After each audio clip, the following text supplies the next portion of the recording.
안녕하십니까. 송국권의 혼술이 보내드리는 대선판 들여다보기 대들보 10월 5일 화요일 오후 늦은 시간에 인사드립니다. 자, 대장동 게이트. 상당히 복잡한 것 같지만은 단순하게 정리를 해볼 수가 있습니다. 양갈래인데 하나는 하천대유라는 이 민간업체가 이 설계를 유동규 성남도시개발공사 본부장과 짜고 설계를 이 민간 쪽에 유리하게 해서 대박을 터뜨리는 배당금을 엄청나게 많이 받았고, 그 과정에서 정가에 로비를 하고 좀 어떤 30명의 호화 이 법률 고문단을 꾸리고 이런 문제가 하나 있습니다. 그리고 어떤 아파트를 사고 또 대형 주택, 강남의 주택들을 쇼핑하듯이 사들이고 이런 문제가 하나 있고, 또 하나는 정치적인 문제입니다. 대선판을 흔들 수 있느냐 없느냐. 그래서 그 핵심은 이재명 민주당 후보가 여기와 연루가 돼 있느냐. 자, 몸통이냐. 윤석열 후보가 이야기한 것처럼 이 게이트의 몸통은 이재명이고 또 하천대유의 주인은 감옥 간다. 그러면은 이재명은 감옥을 가야 된다. 자, 이런 상황이냐. 그렇다면은 이 대선판이 흔들리는 것이죠. 그래서 몸통이 이재명이냐 아니냐. 여기에 이 대선 전국의 시선은 쏠려 있습니다. 이것도 어떻게 보면 간단하게 됐습니다. 상당히 복잡하지 않고 간단하게 된 것이 이 유동규 전 본부장이 지금 구속이 됐죠. 구속이 되면서 그의 배임 혐의 또 뇌물 받은 혐의 이런 것들이 있는데, 유동규와 이재명의 연결고리를 찾으면은 지금 계속 신복이다 아니다 측근이다 아니다 이렇게 이야기를 하는데, 지금 이재명이 하도 강하게 부인을 하고 있기 때문에 두 사람의 연결고리가 하나씩 지금 드러나고 있습니다. 드러나고 어떤 정황 증거가 차고 넘치는 이런 상황으로 가고 있는데, 이 가랑비 속에 옷 젖는다고 이렇게 계속 가다가 보면은 이재명 후보는 타격을 계속 받죠. 그러다가 뭔가 하나 이 폭풍우가 또 쏟아질지도 모릅니다. 지금 나오는 사람들, 여러 사람들의 정언들 또 정황 증거들 이런 것을 보면은 도저히 이재명 후보가 유동규와의 관계를 끊고 갈 수가 없는 이 지경이 되어 가고 있는 것 같습니다. 자, 어제 오늘 사이에서도 여러 가지 증거들이 막 쏟아졌는데, 차고 넘치는 증거들이 두 사람의 관계를 설명을 할 수 있는. 자, 윤석열은 대장동은 이재명이 몸통이다. 내가 대통령 되면 하천대유 주인은 감옥 간다. 이렇게까지 이야기했죠. 그리고 오늘 윤석열 캠프에서는 이런 말까지 나왔습니다. 자, 수천억 배임 액수를 비춰볼 때 하천대유 전체, 이 대장동 개발 전체 수천억 배임 액수를 비춰볼 때 이재명도 무기징역을 면하기 어렵다. 이런 말까지 나왔습니다. 이런 말을 한다는 것은 상당히 어떤 근거, 자신감을 가지고 하는 것이죠. 정황 증거들을 가지고. 특히 윤석열은 특수통 검사 출신입니다. 그렇기 때문에 본인이 이런 말을 할 수 있는 거죠. 감옥 간다. 몸통은 이재명이다. 이런 말을 할 수가 있는데, 이재명 쪽은 그런 위기감을 느꼈기 때문에 오히려 더 유동규와 이 선을 긋는 그런 모습을 보이고 있죠. 어떻게 보면 좀 지나치다 싶을 정도로 유동규와 선을 긋고 있습니다. 그래서 지금 이재명과 유동규의 연결고리, 확실한 연결고리만 찾으면은 이 대선판은 지각 변동이 일어날 수밖에 없습니다. 이낙연 민주당 2위 후보도 지금 아마 그것을 기다리고 있을 겁니다. 그것을 기다리면서 혹시 10월 10일 날 이번 주 일요일에 이재명이 후보로 확정되더라도 그 이후에 계속 또 새로운 것이 나오기 때문에 후보 교체론도 제기가 될 수 있고, 그래서 이낙연은 그것을 기다리는 입장이고, 지금 이 국민의힘 후보들은 이재명을 집중적으로 공격을 하면서 유동규와의 연결고리 찾기에 나섰습니다. 자, 위기 감지한 이재명, 지금은 자신을 따라다니고 또 본인이 막 챙겨줬던 유동규와 선을 선긋기를 아주 적극적으로 하고 있죠. 자, 관리 책임은 느끼지만 유동규가 구속되고 나서 유동규 구속은 개인의 일탈 때문이다. 개인 일탈 때문이다. 이렇게 이야기하고, 한 전 직원이 뇌물 받고 부정행위하면은 대통령이 사퇴하나. 이렇게 참 뜬금없는 비유까지 했습니다. 한 전 직원과 전혀 생판 모르는 대통령, 그리고 본인이 경기도지사를 할 때 관광공사 사장을 시켜줬던, 차가금 사장을 시켜줬던 이 사람과는 비교가 안 되는데, 이런 식으로 하면서 계속 이 지지층에게 결집을 막 호소를 하는 그런 상황이 된 거죠. 또 노벨이 화약을 만들었다고 해서 알카에다의 9.11 테러를 설계한 것이 될 수 없다. 자, 이것도 상당히 본인이 초조하면서 놓은 표현이라고 봅니다. 노벨은 본인이죠. 이재명 본인이 이 설계를 했다. 그래서 대장동 설계를 했다.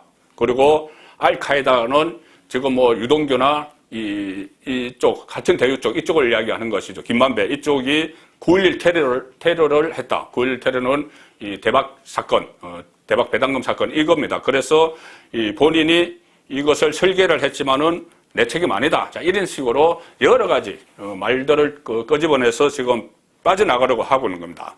자, 그런데 유동규가 이재명의 핵심 척근이고, 신복 중 신복이란 정황 증거, 정언들은 지금 차고 넘치고 있습니다. 어제 오늘도 막 쏟아져 있죠.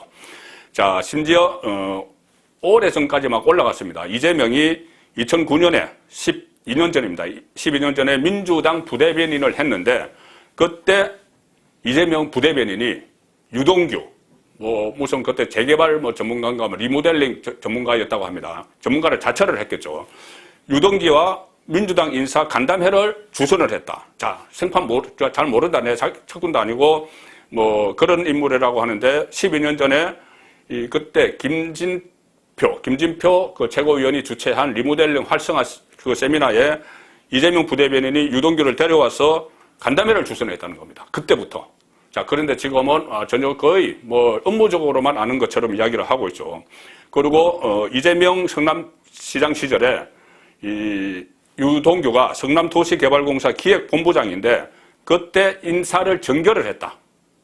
자, 성남도시공사는 성남시에서 100% 출장 기관이죠. 인사권은 시장에게 있습니다. 그런데 성남도시개발공사 기획본부장, 또 시장과 도시개발공사 사장에게 있죠. 그런데 그것을 부정을 막 바꿔서 유동규 기획본부장이 인사를 다 정결을 했다. 그거 이재명 시장의 묵인 없으면 안 되는 일이죠.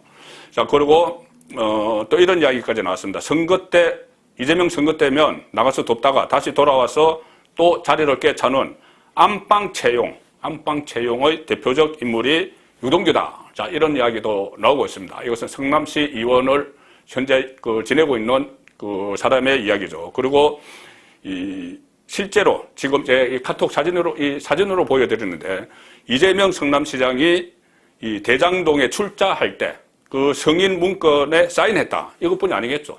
성남시장의 사인이 여러 가지 필요했겠죠. 그거 다 사인을 했습니다. 사인을 했고, 유동규가 그것을 실질적으로 총괄 집행을 했고, 자, 그런데 본인은 책임이 없다고 발을 빼는 것이죠. 그리고 심지어 유동규가 본인은 넘버원이고, 넘버원은 이재명이고, 본인은 넘버2고, 넘버3는 정진상 정책실장이다. 이런 이야기까지도 했다는 이야기가 나왔고, 또 제가 얼마 전에 소개드렸다시피, 그때 그 이재명에 대한 국정원 사찰 문제가 불거졌을 때, 그때 직원들에게 유동규가 이재명 대통령 되면 내가 국정원 들어가서 기획조정실장 해서 다 날려버릴 거야. 이런 이야기까지 했을 정도의 유동규입니다. 그리고 또 여러 가지 오늘 정황 증거들이 쏟아졌는데, 어떤 행사장에서 이재명이 유동규에게 야, 동규야 이리 와 이렇게 이야기를 했다는 걸 들었다. 이런 정언들도 있고, 김만재는 이 하천대유 이 소유주는 유동규는 무식한 게스타프다. 그런 이야기까지 했습니다. 무식한 게스타프다. 뭐냐면은 김만배가 한 이야기인데, 이 게스타포는 친위 경찰이죠. 그리고 뭘 제대로 모르면서 돌격 부대 역할을 했다. 그러니 이재명의 게스타포 역할을 했다. 이런 의미로 저는 받아들였습니다. 자, 이렇게 되니까 여러 가지 정황 증거들이 차고 넘치는데 계속 꼬리 자르기, 선긋기를 이재명은 하고 있죠. 이렇게 되니 오늘 또 진중권 전 동양대 교수가 한마디를 했습니다. 이 유동규가 장비로 불렸다고 하죠. 삼국지 장비. 이재명이 장비로 불렸다고 하는데, 진중권은 이렇게 이야기했습니다. 유비가 장비를 모른다고 하는 격이다.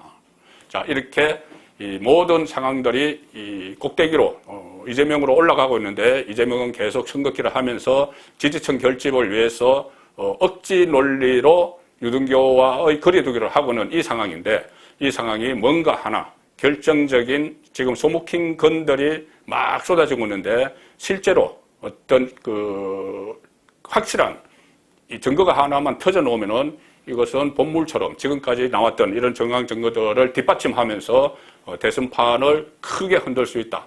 그리고 그 크게 흔들리는 것이 두 가지입니다. 하나는 이번 일요일에 민주당 후보가 결정되기 전인가, 아니면은 결정되고 나선가, 거기에 따라서 상황은 또 좀 달라질 수는 있겠죠. 그렇지만 어쨌든 지금 대장동의 몸통이 베일을 벗고 있고 거기에 따라서 이재명 대세론은 크게 흔들리고 있습니다. 송무권의 대들보였습니다.